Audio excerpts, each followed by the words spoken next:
25, 40, run, William, run! He's got blockers in front, 5, touchdown! Joshua Cribbs! Snap back, ball down, kick block! They block the kick! This is the Orange is Orange or Browns podcast from the Press Play Podcast Network. I'm your host, Chase Smith, and with me, as always, Browns insider Jeremy Powell. Jeremy, draft day is here, finally.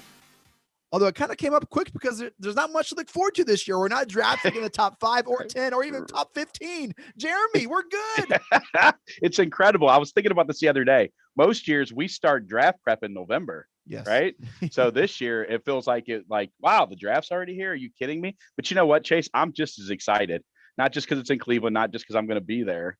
I'm excited because the team is good and we have a chance, I think, to add a piece to help put us over the edge. I know Andrew Berry said, we're not chasing anything but I think there's a couple of guys that could help right away. And we'll talk about them a little bit today. Well, we have a piece with us today that's going to help us right away, Jeremy. He is the host of the Dennis Manoloff Show on the Press Play Podcast Network. You can catch him on WTAM 1100 and 106.9 FM. Dennis Manoloff. Dennis, welcome back to the Orange is Orange, brother. Hey, it's old home week for me to be with the great Chase and Jeremy. I'm honored and privileged. Well, we knew we wanted to talk about the draft and the Browns, and we said, you know what? We haven't had D-Man on in a while. Since then, you've launched your own show with us, and just wanted to get you on, man, because we know you love the Browns. They know you love the Browns, and thank you for joining us to talk about the draft, D-Man. Absolutely no problem at all. Can't wait. Yep. Hey, Jeremy, before we get started, want to give a special shout out to the CBMC Draft Day 21 event at Top Golf today going on right now. What's up, everybody? Thank you for having us with you today. A little bit later, sit tight. We're going to be joined by Case Keenum and Wyatt Teller to talk about their life, their journey in sports, and their journey in faith. So if you're here at Top Golf early, sit tight, order some food, get some drinks. Coke, maybe water. I don't know what kind of CBMC event this is, but Top Golf is great. Everything's delicious. And we're going to talk about the draft, Jeremy. The Browns are picking 26. 26. Jeremy, Incredible. I think one time since we came back in 2000, we had like a pick in the 20s when we made the playoffs. But other than that, this is the latest pick we've had in I don't know how long. Maybe D-Man, do you know the last time we picked this late in the draft? Well, 2019 wasn't the first pick, Greedy Williams at 46 overall. Isn't that? Because we had traded it in the Odell Beckham trade. Yep. Yeah, it was the Beckham trade. So I remember that draft. We waited forever, and I'm pretty sure Greedy was in the 40s. 46 comes to mind. That was John Dorsey's draft. I mean, like the one that we've earned, right? I mean, this is the latest. The last time would be, 2008 would be the last time we picked this late. Yeah, man. Other than 19, yeah. How the turntables. Well, let's talk about the draft. The question on everyone's mind in the Browns world is, what are the Browns going to do? And I want to ask us to kind of look into our magic 8 balls and try to kind of look at 3 different scenarios here, D-Man and Jeremy. I want to ask these 3 questions to kind of frame our conversation. Do you see us trading up? Do you see us trading down? And if you see us staying put at 26, who would we pick at 26? D-Man, is there ever a scenario where the Browns trade up for a player in this draft? We're at 26. Is there ever a scenario where we trade up? Oh, sure there is. I think it's very difficult, though, to say when your first pick is in the 20s that you're guaranteed to move up or much less move down. But the scenario I would see is that, okay, the Browns have identified a certain number of players whom they believe will be around in the 20s, okay? Because obviously you cross off the stud. I mean, not that you were in the market for a quarterback anyway, but you cross off those types. You cross off the Waddles and the Chases and the Smiths and the Pitts, and if you're the Browns, you identify though guys that you think are going to be there in the 20s. If you see one that you really like and he's still there, let's say 22, 23, you identify a potential trade partner. I don't know exactly who that would be, but yeah, I could see them trying to make a trade with somebody, a fellow 20s resident, early 20s. And if that's only if they see somebody they absolutely feel like they have to have. So I'm thinking they're going to wind up staying put. That's just my guess. So Jeremy, before we get to you, here's what 17 through 26 looks like. 17, we have the Las Vegas Raiders. At 18, the Dolphins. 19, Washington football team. 20, Bears. 21, Colts. 22, Titans. 23, Jets from the Seahawks with the with that safety. What's his face? It's escaped my mind in the trade they made. 24. No, the Jets traded their Jamal Adams. Yes, that's right. That's right. The Steelers 24, Jacksonville Jaguars 25. So that's let me jump in. Let me jump in really quickly, Chase. I guarantee one trade partner will not be the Steelers at 24. Correct. No, that won't happen. I think that Miami's always willing to play ball, so that's a possibility. I think there's absolutely, and you know what's funny? I know this sounds like a cop-out, but I think there's absolutely a possibility that any of those three scenarios could happen. I think the Browns actually could trade back because, if you read, remember when we talked a little bit about Paul DePodesta's keys to success, one of them is it's always a discount to trade into the next year's draft. So if they think that they could trade up in the next year's draft at a cheaper price, I think they do it. Now, I also believe that if a guy like, I don't know, Barmore, who may be slipping at D tackle, who they think can make an instant impact on this defense, a guy with a ton of talent, but maybe some issues of being coachability, if he starts to slide, the Browns have the extra third rounder. They have the extra fourth rounder. I could see them moving up 5 or 6 spots to grab a guy who they think could be an instant impact on this season. So let me ask this question. Let's start here. Do we have a position of needy enough to trade up in the draft? Like, I feel like this is one of our strongest rosters we've had since it's no doubt the 80s. And it's no doubt. I don't know if we have a position of need that would merit a trade up unless a player just falls. And then at that point, you're like, well, why are they falling? You're right, Chase, but it's not about a position. It's about a player. You hit that right. And if they see a guy, we don't know who this is. Look, they may not even have a good grade on Barber. I don't know. But if the Browns see a guy they think can have an immediate impact at a position of need as well, I think they would absolutely jump up to take him. And you're right. This is by far the best roster the Browns have had in decades. I mean, PFF has him as the second best roster in all of football. A lot of people have him as a top 5 roster. And Andrew Berry has shown, a lot of us thought he'd be a little bit maybe passive. He's not. He's been the opposite. And he talked about this a little bit in his press conference. If he sees a player they want, they're calculated, they're intelligent. If they see someone they think is a difference maker, I guarantee they'll jump up and get them. D-man, on the flip side of that, our window's now, right? Like now is the time to, if you can find that impact player. We had Hugh Jackson on the show a couple weeks ago, and he said, this pick isn't going to make or break if we're good, but it's going to make or break if we're great. And that might be the last Hugh Jackson quote I have on the Hey, that's a good one though. Browns pod. But D-man, our window is now. Like now is the time to all in, all chips in the middle of the table for the Super Bowl. D-man, who are some players that you would love to see that could make an immediate impact and can be a game changer for the Browns, maybe in the secondary, maybe a receiver, maybe an edge? Who are some of those players that you think the Browns are kind of salivating and hoping that they fall? Well, let me just say this before I get into draft eligible players for 2021. There's a couple of guys, well, actually 3 from the 2020 draft alone who I want to see as Cleveland Browns on a regular basis to see what they have. Grant Delpit, of course, yes, the talented safety out of LSU, 44th overall last year, second round. But don't forget about the 2 third-round picks in 2020, Jordan Elliott of Missouri, the DT, and then Jacob Phillips of LSU, the linebacker. I'd like to see what they have, and I'm pretty sure the Browns would too. And I'm not saying that they're, pretend draft picks for this year, but those are guys that they've got in the hopper who we really haven't seen. I mean, Elliott we saw a little bit, but Delpit we didn't, and Phillips we didn't. So it'll be fascinating to see how those guys establish themselves. But as far as the draft goes, when I'm trying to climb inside the head of Andrew Berry, it's very difficult because he's Ivy League and I'm not. The Ivy League, the law firm of Berry, DePodesta, and Stefanski much smarter than I'll ever be. They've forgotten more than I ever will. But I've been looking at the Browns roster and thinking, all right, what would Barry be doing? Well, quarterback, you don't have a need. Running back, you don't have a need.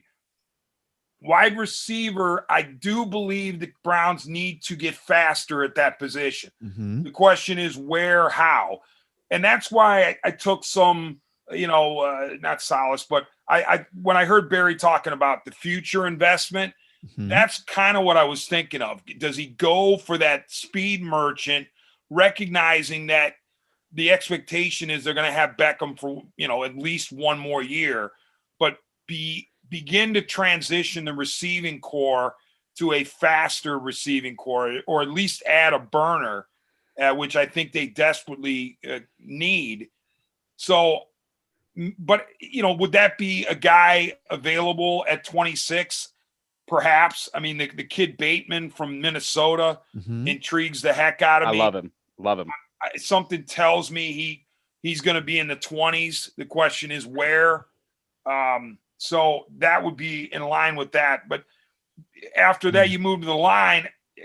I mean, you're not drafting for depth at the O-line when you have Wills, Batonio, Treader, Teller, and Conklin across the front. Not so.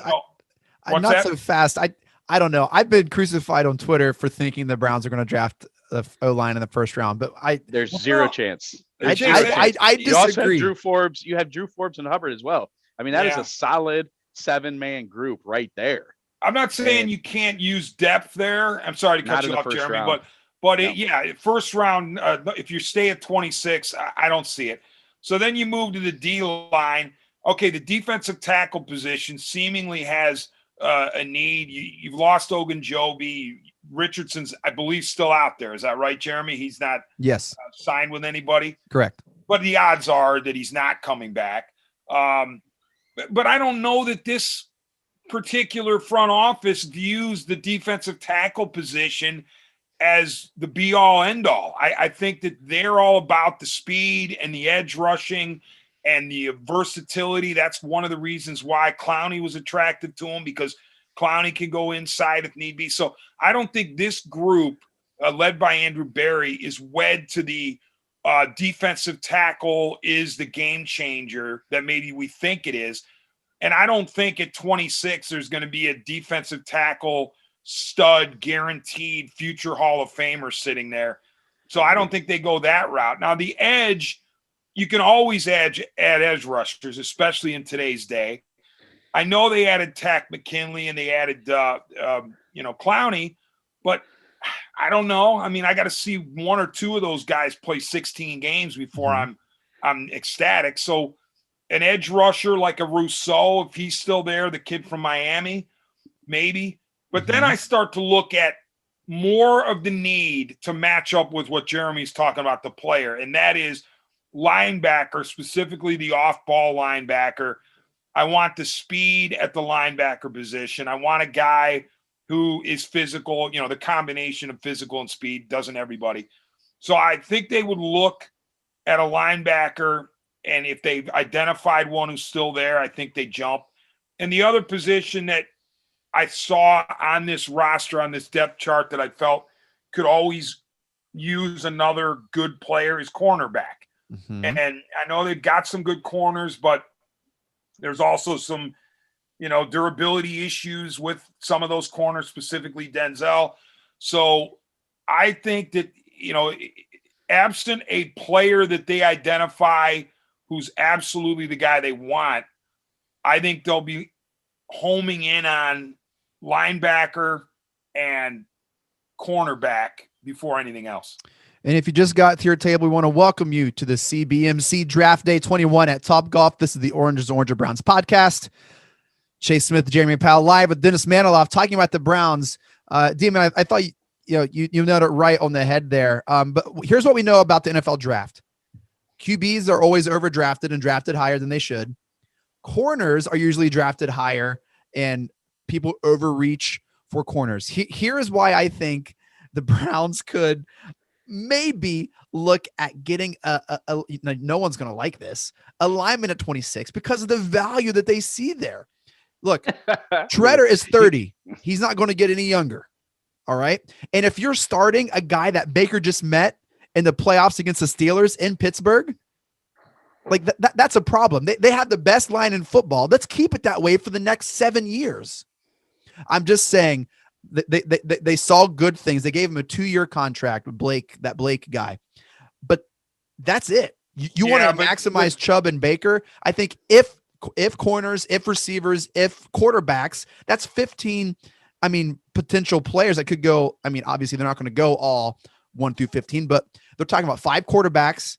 There's 3 or 4 corners that are in the top 20 players and 4 or 5 wide receivers that people are going to draft. And I just think you started looking at value and the long-term. Barry said, hey, like they're looking for like this long-term, like payoff for the Browns. I don't think it's out of the question. I think it's a lot higher than people think. Jeremy, what do you think? I disagree 100%. That's I fair. think there's a couple factors here, Chase. Look, I'm going to be honest with you.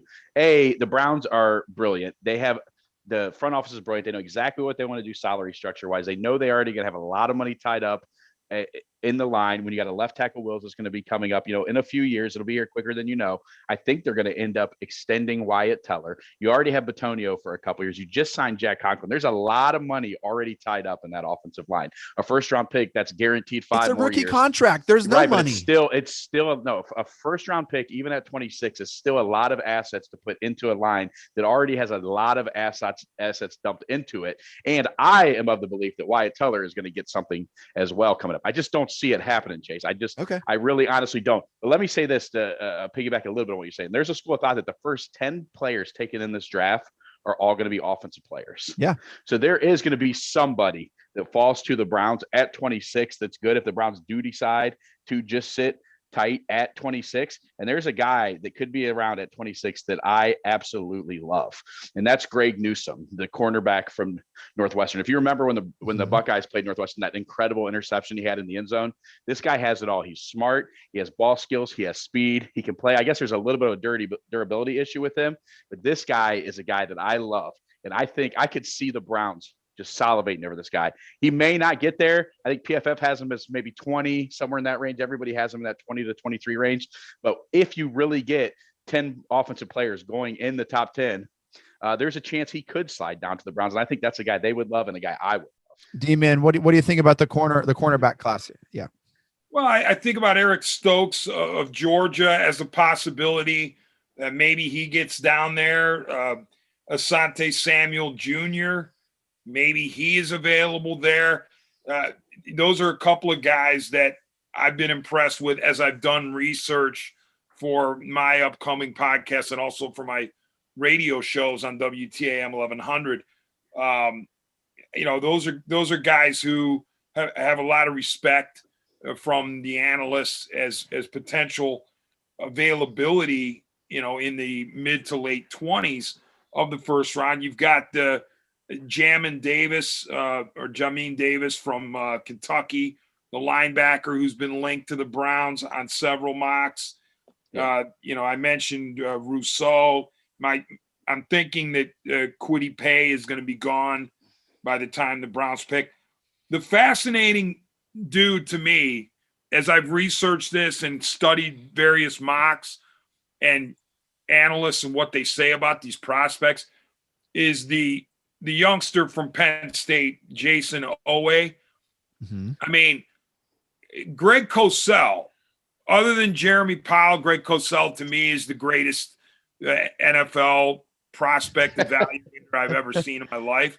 Greg Cosell says this dude is a physical marvel. He's a physical freak. Mm-hmm. He does things that just other people don't do. And that has made him an incredible prospect because when you look at his stat line, 0 sacks this past season. So you sit there and you go, how can you be in love with a guy who has 0 sacks? Well, apparently the people that have studied this say that this dude is nuts. Like, he's incredible as a specimen. So what happens if he's sitting there somehow and you're the Browns at 26 and he's still there at 23 or what have you? Do you bite on that even though you've got Miles and McKinley and and Clowney, Yep. and even Porter Gustin for that matter. But the point is, you have depth at edge. Are you going to add to that if you run into a guy like Jason Owe? D-Man, there's a guy on Twitter, Ryan McChrystal. He works for Sharp Football Analysis. This is what he said. He kind of looked at a lot of trends in Andrew Berry's pass rushing additions. And these are the three things he found that he values in all of his additions. One is college production. Two is a 34-inch arm reach. And three is a 10-foot broad jump. Clowney hits all three. Myles Garrett hits all three. There's only one college player coming into the draft who hits all three, and that's Azeez Ojulari from Georgia. Greg Rosario from Miami, he has the college production and the arm reach, but not the broad jump. And Jason Owe, who you just talked about, has the arm reach, the broad jump, and he's a fast as heck, but he didn't have the college production. So only one player kind of hits those three markers that this Ryan McChrystal guy from Number Fire and Sharp Football Analysis hit. But I think Azeez, and I'll obviously ask Jeremy because I'm a guest on his show. Jeremy, I think Azeez is gone before the Browns get a look at him. Yes. Yeah, just because of what you said, he's a freak. And I always joke, I was like, if you got a chance, you always take the physical freak because you can't teach someone to be that big with that kind of speed and that kind of size. So somebody will take him. He won't be there. We'll see in 3 or 4 years if the production matches. Remember your good buddy Kenny Rhoda dubbed Courtney Brown the Quiet Storm, right?